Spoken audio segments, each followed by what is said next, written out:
Hai, Assalamualaikum warahmatullahi wabarakatuh. Perkenalkan, nama saya Hovifatul Nafsia dengan NPM 201431019, Prodi Teknologi Industri Pertanian, Fakultas Pertanian, Universitas Lampung. Di video kali ini saya akan membahas atau sedikit memberikan materi tentang permutasi, kombinasi, dan peluang. Disimak ya.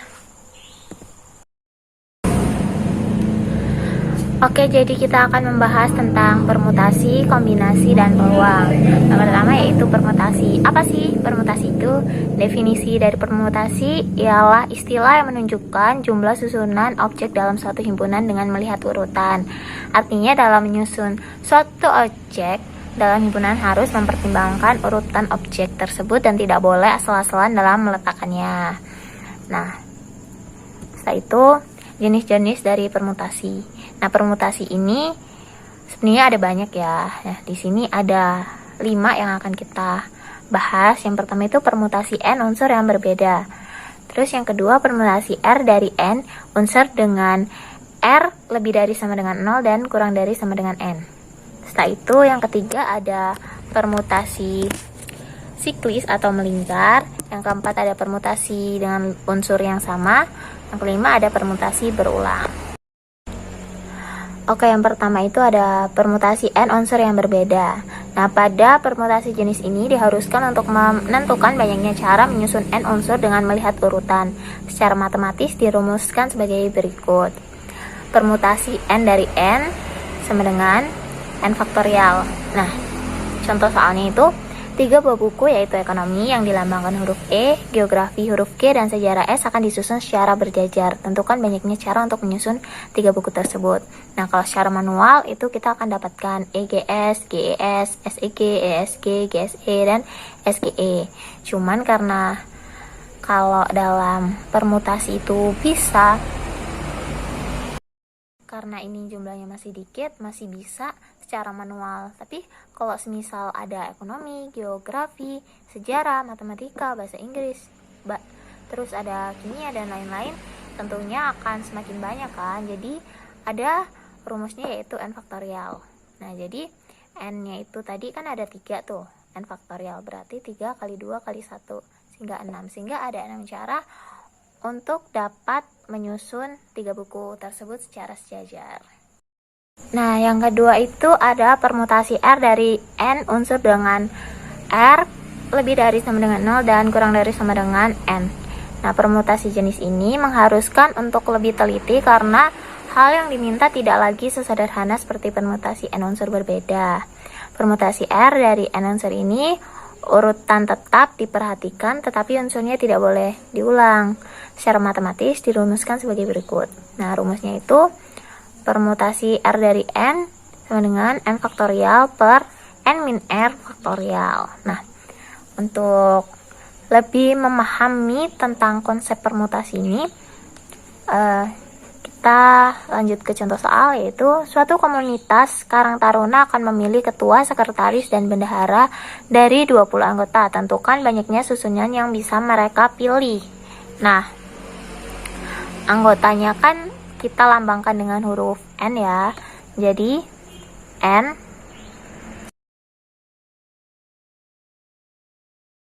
Nah, kita lambangkan R-nya sebagai banyaknya pengurus. Tadi kan yang diminta itu ada 3 ya. Ada ketua, sekretaris, dan bendahara. Nah, N itu banyaknya anggota. Anggotanya tadi ada 20. Nah, yang ditanyakan susunan yang mungkin. Nah, ini aja. Jadi rumusnya itu N faktorial per N min R faktorial.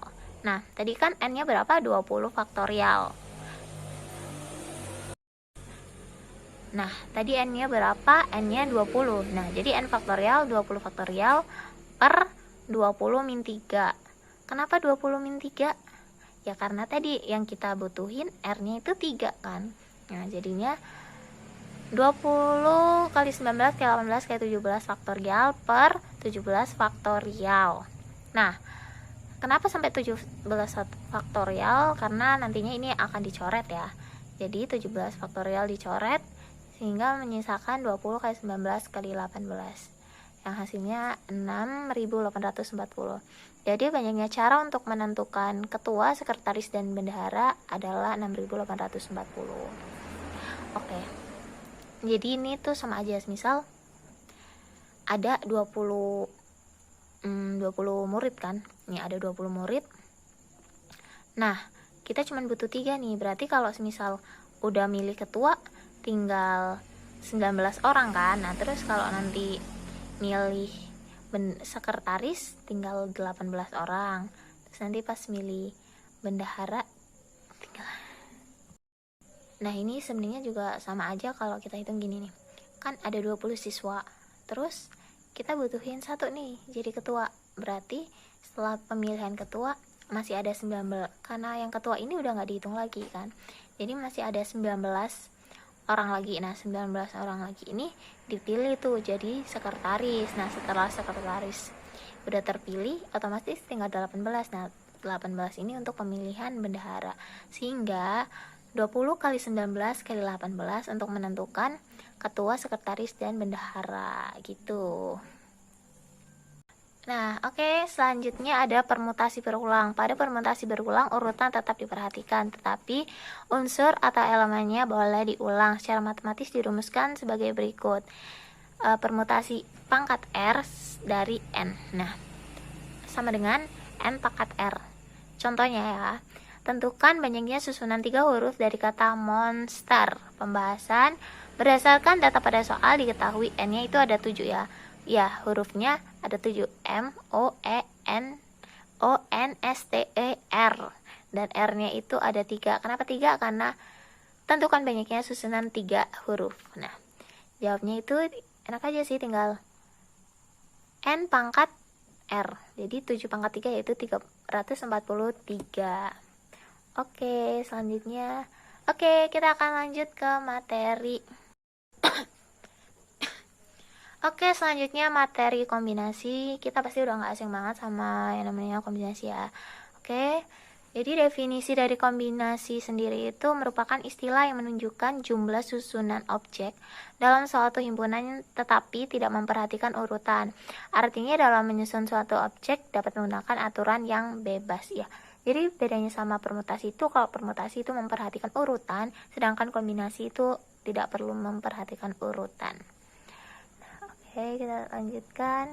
Nah, secara umum rumus dari kombinasi yaitu kombinasi R dari N sama dengan N faktorial per R faktorial kali N min R faktorial. Nah, kita langsung masuk ke contoh aja. Pertama, dari 4 bus di terminal akan dipilih 2 bus untuk berangkat ke Yogyakarta. Berapakah cara memilih bus tersebut? Nah, pembahasannya itu kan tadi ada 4 bus ya, berarti kombinasi 2 dari 4.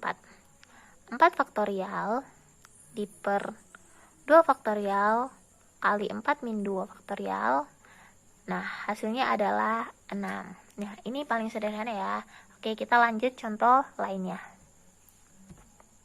Nah, pada suatu arisan yang dihadiri 7 ibu, ke-7 ibu tersebut saling berjabat tangan. Nah, ini sering banget sih jabat tangan.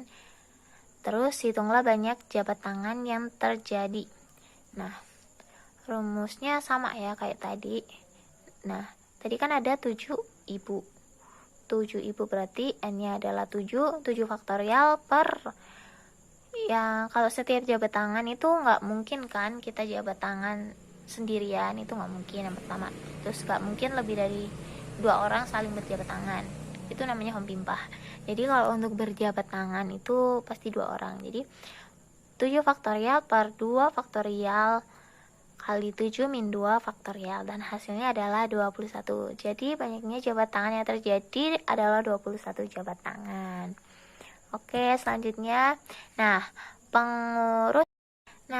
selanjutnya ada contoh soal yang ketiga nih.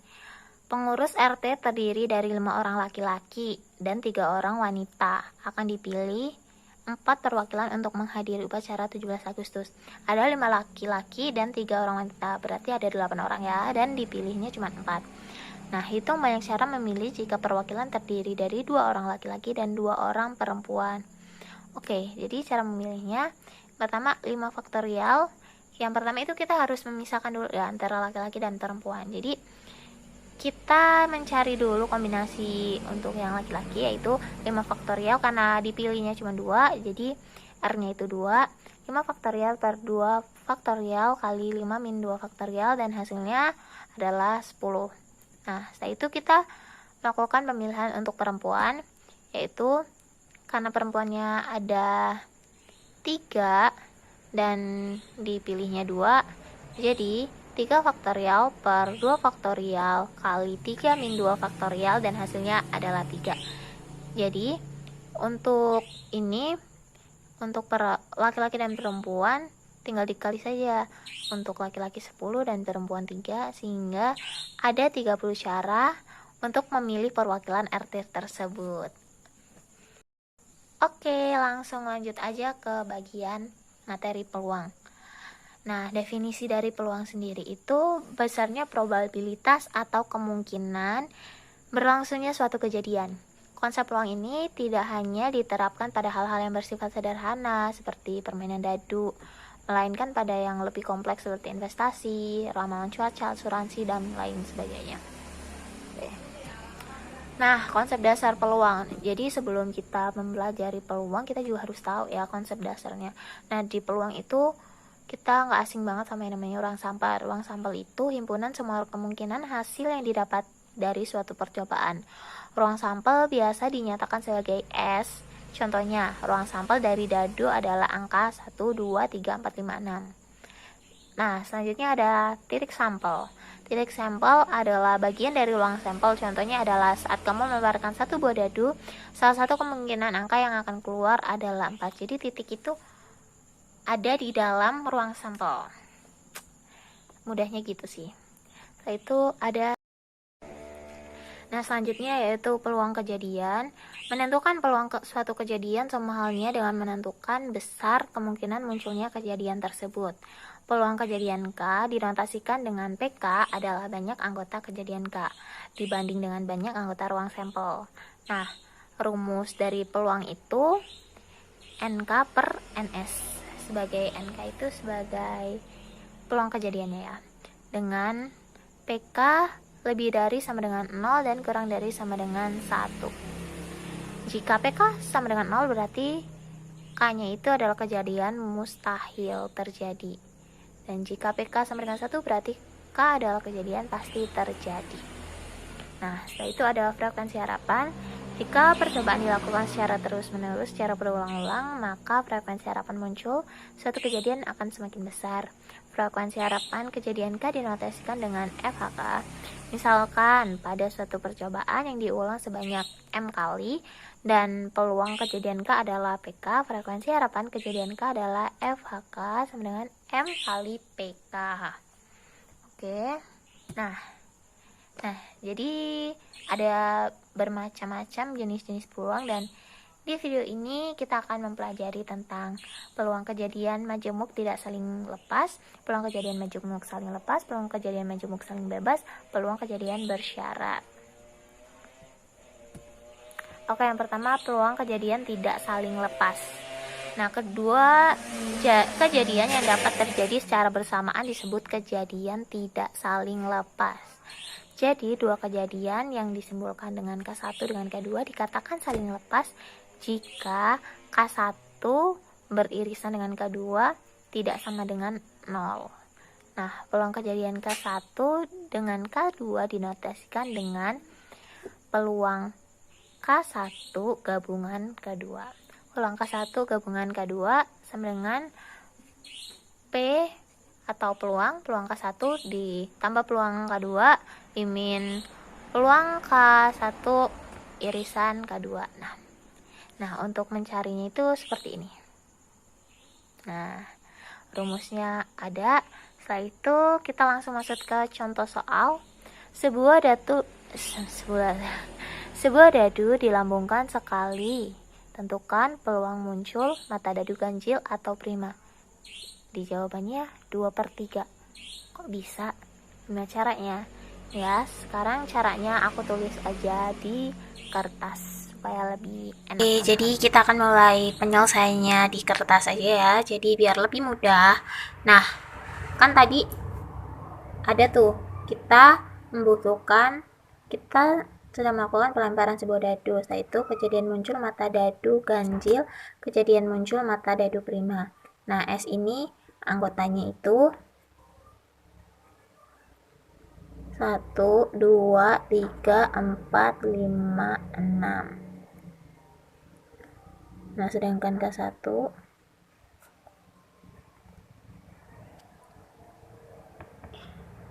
ini K1 itu kejadian muncul mata dadu ganjil. Yang ganjil kan 1, 3, 5. Tuh kedua, dan muncul mata dadu prima. Mata dadu prima 2, 3, 5. Nah, oke, selanjutnya yaitu kita menentukan NS-nya ya, karena nanti NS-nya juga dibutuhin. Kita di sini aja deh.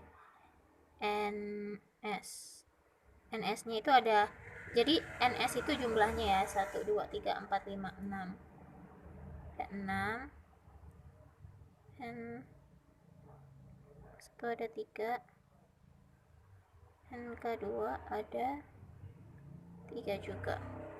Nah, setelah itu kita juga harus mencari gabungannya tuh. Jadi gabungan N gabungan K1 irisan K2 itu kan ada angka 3 sama angka 5. Angka 3 sama angka 5 ini sama. Ini mereka kan sama, jadi sekelompok, jadi 3,5. Berarti ada 2. Ya kan? Berarti NK1 irisan K2 ada 2. Nah, sekarang kita bisa masukkan ke rumusnya, yaitu P K1 gabung K2 sama dengan N K1 NS plus NK2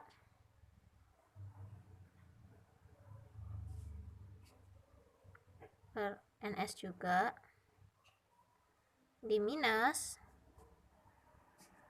yang tadi ini N K1 irisan K2 di per NS. Berapa jadinya yuk? NK1 nya NK1 3, NS nya 6, kita tulis 6, NK2 3, NS nya 6, NK1 irisan K2 2 per 6. Ya enggak? 2 per 6. Jadi sama dengan, langsung aja tuh, 3 plus 3 dikurang 2, 6 dikurang 2 4, 4 per 6. 4 per 6 itu sama dengan, kita sederhanain jadi 2 per 3. Nah, jadi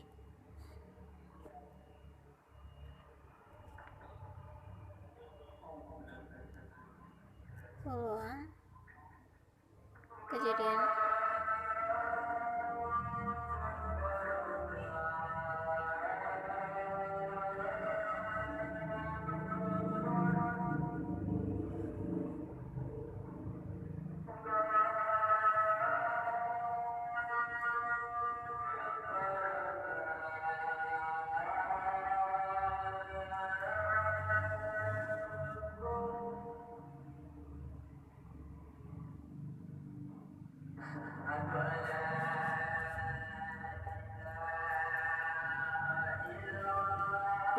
per 3. Tada! Nah, udah kan yang di kertas. Sekarang kita lanjut lagi, yaitu kejadian saling lepas. Dua kejadian yang tidak dapat terjadi secara bersamaan disebut kejadian saling lepas. Jadi, dua kejadian K1 dengan K2 dikatakan saling lepas jika K1 irisan K2 tidak sama dengan 0. peluang kejadian K1 dengan K2 dinotasikan dengan peluang K1 gabung K2. Oke. Peluang K1 gabung K2 sama dengan peluang K1 plus peluang K2.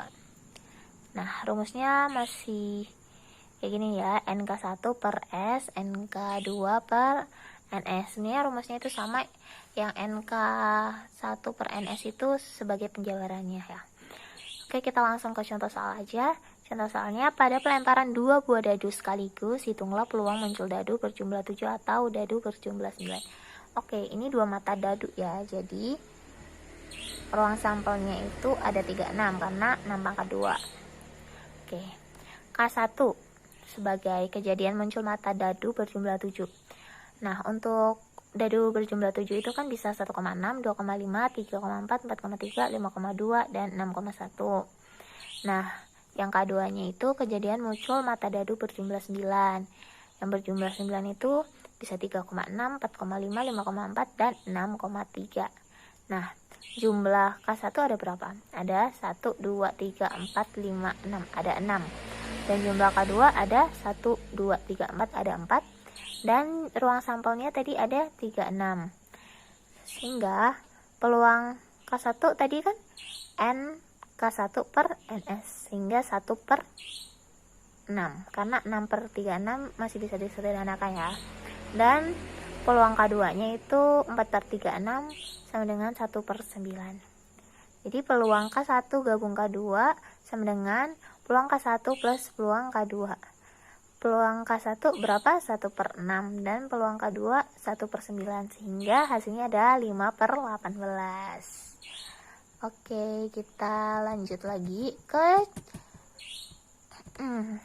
kejadian saling bebas.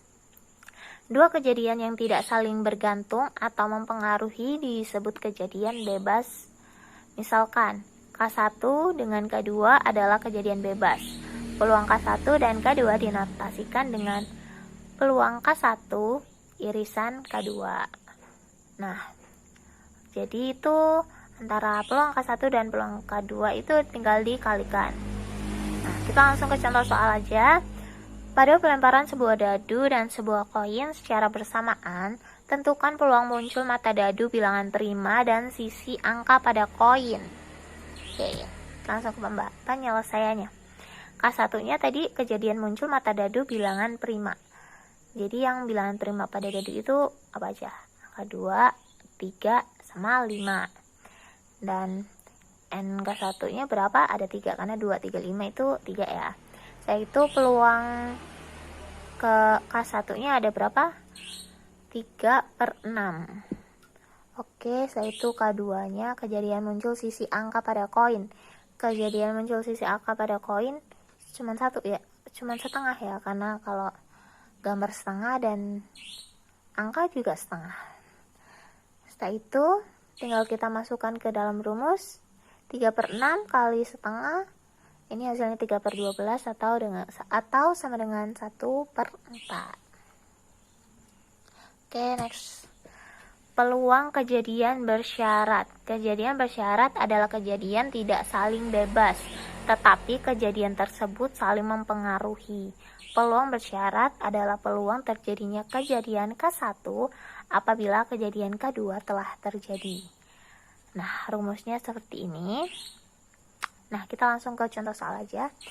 2 dadu setimbang dilemparkan bersamaan. Jika jumlah mata dadu yang muncul kurang dari 4, hitunglah peluang bahwa mata dadu pertama sama dengan 1. Nah, jika jumlah mata dadu yang muncul kurang dari 4. Jadi kalau lebih dari 4 itu nggak bisa dicari mata dadu pertama sama dengan 1. Jadi walaupun misal nih 5,1 atau 1,4 deh. 1,4 angka awalnya itu 1, tapi tetap nggak bisa dihitung karena dia lebih dari 4. Oke, nah ini penyelesaiannya. K1 kejadian muncul mata dadu kurang dari 4. Yang kurang dari 4 itu karena tadi ada 2 mata dadu, jadi bisa 1,1, 1,2, dan 2,1. Hingga hasil jumlah NK1-nya itu ada 3.